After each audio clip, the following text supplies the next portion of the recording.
Bueno, muy buenas tardes. Entramos al módulo de neuroradiología. Aquí evaluaremos la patología craneal secundaria a trauma en primera instancia. Para eso es importante diferenciar entre lo que es policontundido, politraumatizado, polifracturado. Policontundido es el que tiene múltiples golpes que no comprometen su vida. Polifracturado es aquel que puede tener varias fracturas, pero que las fracturas no provocan pérdida de volumen suficiente como para provocar la muerte inminente del paciente. Sí tardía, pero no inminente. Más sin embargo, un politraumatizado es un paciente que recibe trauma en 2 órganos o más que comprometen la vida del paciente. Cuando tenemos un paciente politraumatizado, es importante tener un orden cronológico para evaluar a este paciente, para disminuir la posibilidad de muerte. Siempre hay que vigilar la vía aérea en primera instancia para ver si hay una buena ventilación, valorando si no hay alteraciones traqueobronquiales, motoras de atención, fracturas múltiples, contusión pulmonar, porque estas en orden de importancia van a provocar inminente muerte del paciente. Lesiones del sistema cardiovascular, o sea, hemorragia, hipovolemia, choque. Lesiones del sistema nervioso central. Como ustedes ven, hay diferentes áreas que valorar y etapas y tiempos. Por eso es que cuando se valora un paciente politraumatizado, debe ser un grupo de médicos que lo esté valorando. Uno se encarga de la cabeza, otro se encarga del tórax, otro del abdomen, otro se encarga de la vía circulatoria, otro se encarga de la vía respiratoria, otro se encarga de medicamentos, etc. Un equipo que le permitirá a este paciente tener sobrevivencia.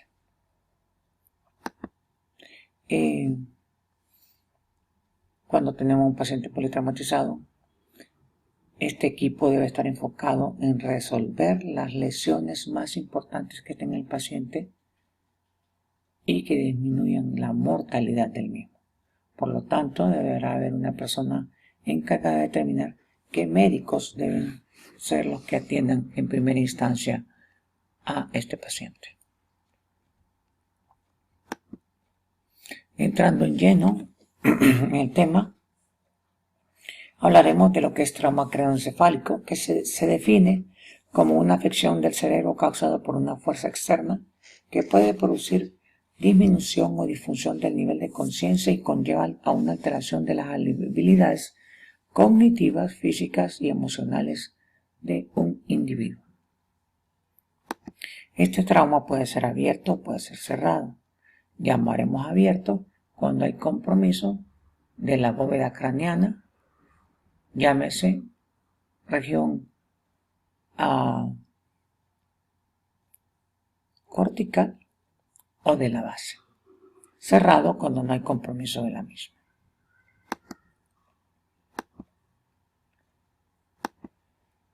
Recordar, cuando estamos hablando de fracturas abiertas, no significa que ustedes la miren visiblemente. Una fractura de un seno en su pared posterior o una fractura de la mastoides en su parte interior o del efenoides en su parte interior ya lo convierte en una fractura abierta. La importancia de determinar si es abierta o cerrada es que toda fractura abierta significa contaminación externa de la cavidad cerebral y eso significa infección. Por lo tanto, hay que dar un manejo con antibióticos. Dentro de las lesiones traumáticas tenemos el hematoma epidural, el hematoma subdural, la hemorragia subaracnoidea, la contusión hemorrágica, el hematoma intraparenquimatoso y la lesión axonal difusa.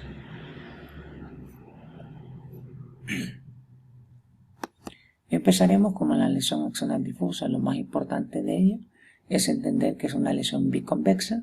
Es una lesión biconvexa porque la alteración está a nivel de arterias y por arriba de la dura madre. Entonces el sangrado se acumula por debajo del hueso y por encima de la dura madre, y la acumulación, como es rápida y progresiva, toma esta forma biconvexa, por lo cual es altamente mortal.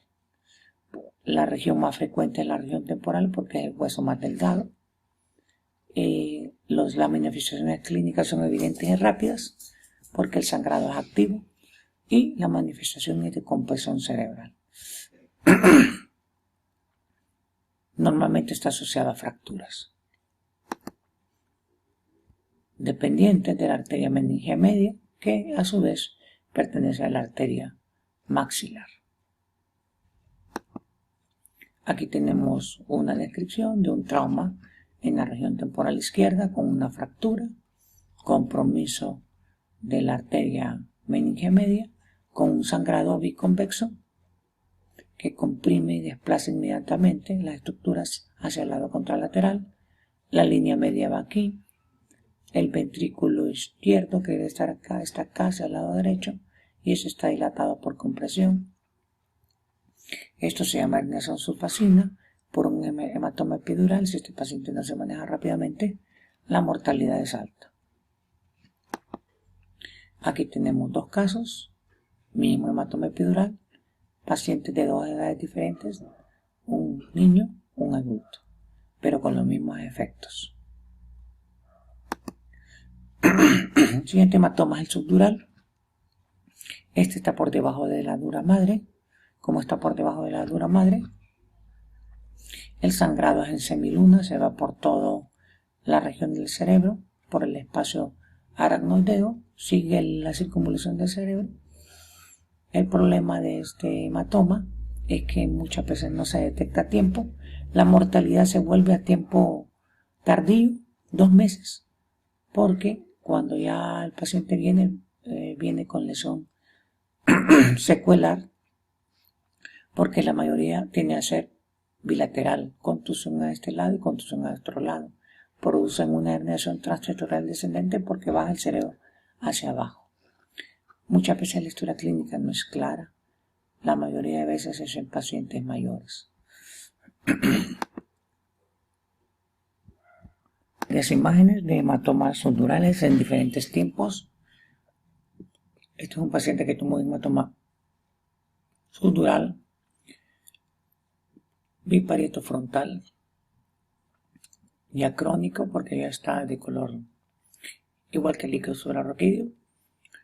Este es agudo, lo ven blanco. Este es subagudo, lo ven gris, aquí de igual forma.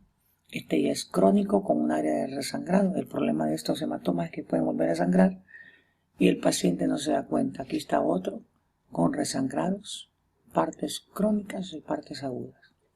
Este ya es un severo con resangrado y compresión bilateral. La mortalidad se manifiesta porque el paciente no se da cuenta. Otra de las patologías es la hemorragia sonodea. Esta hemorragia sigue los trayectos de las circunvoluciones porque está justamente donde está la pía madre, y la pía madre es la que está en contacto con el cerebro. Entonces sigue todas las áreas alrededor de las circunvoluciones. Aparece en casi todos los traumas y se acentúa más en la tienda del cerebelo. Su presencia indica cierto grado de complicación cuando es abundante. Aquí tenemos espacios oranoideos y hemorragias oranoideas, desde pequeñas hasta severas. Entre más severa sea, el pronóstico es peor. Una de las complicaciones puede ser la hemorragia intraventricular. La hemorragia intraventricular es cuando el sangrado se encuentra dentro del ventrículo y produce signos de hipertensión endocraniana. Amerita manejo quirúrgico. Se puede presentar 1 a 5% de todos los pacientes. Los pacientes que presentan esto tienen una mayor mortalidad. Por lo tanto, el pronóstico es reservado. Aquí tenemos un paciente con una hemorragia intraventricular.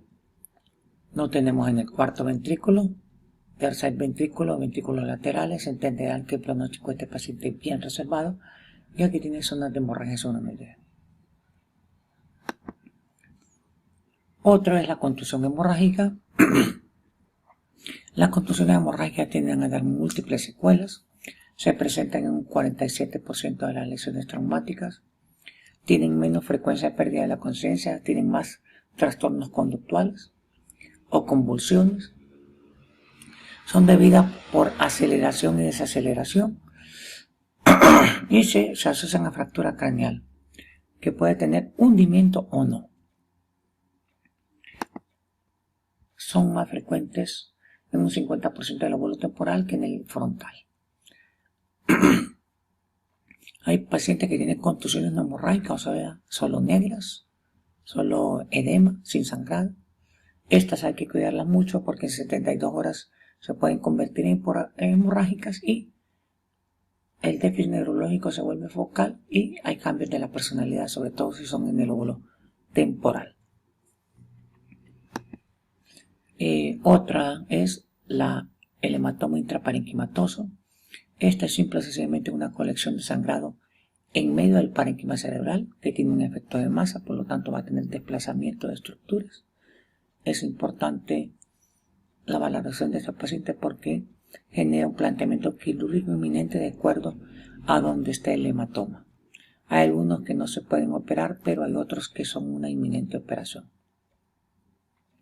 Como por ejemplo estos casos, este es un hematoma gigante, tiene desviación de la línea media, herniación subacina, está localizado entre el lóbulo temporal y parietal y afecta tálamo y afecta cápsula interna y externa, por lo tanto hay que hacer un drenaje de esta área para sacar el hematoma. En este caso, este en puente, el manejo quirúrgico del puente tiene una alta mortalidad, por lo tanto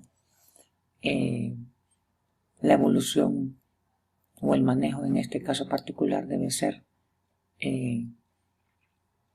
un manejo cauteloso en observación.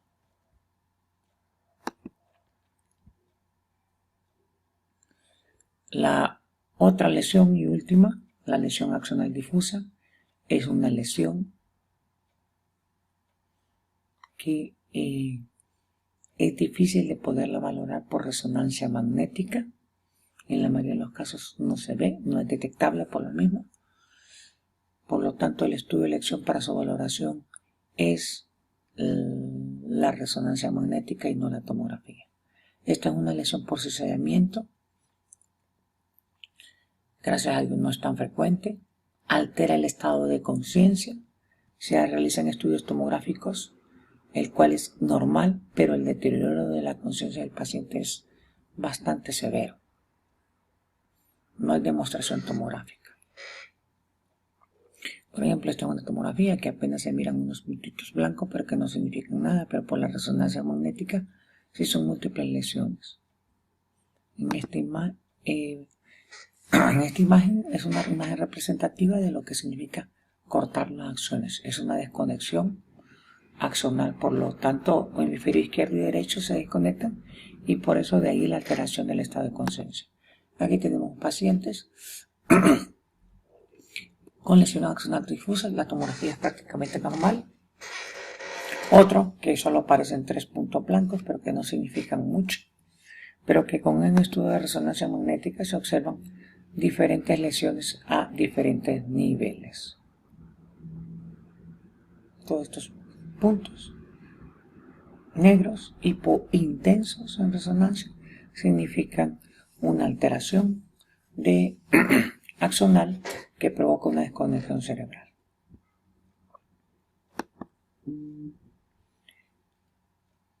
De ahí lo más importante es tener cuidado con las complicaciones de los pacientes con trauma craneoencefálico. Una de las primeras complicaciones, si no se da un tratamiento adecuado, es un acceso. Los accesos se dan secundario a permitir que una infección progrese desde una meningitis encefalitis hasta un acceso. La segunda, un neumoencéfalo por fractura del seno paranasal de una mastoides y no corrección de la misma va a provocar acumulación de aire dentro del cerebro que tiene efecto de masa. Lo mismo, tener por tiempo prolongado sangrados acumulados va a provocar un infarto. cerebral con una secuela severa. Las lesiones con fracturas abiertas, si no se maneja la hinchazón o edema cerebral, producirá una herniación, y el manejo tardío genera lesiones isquémicas que posteriormente se vuelven en áreas convulsivas.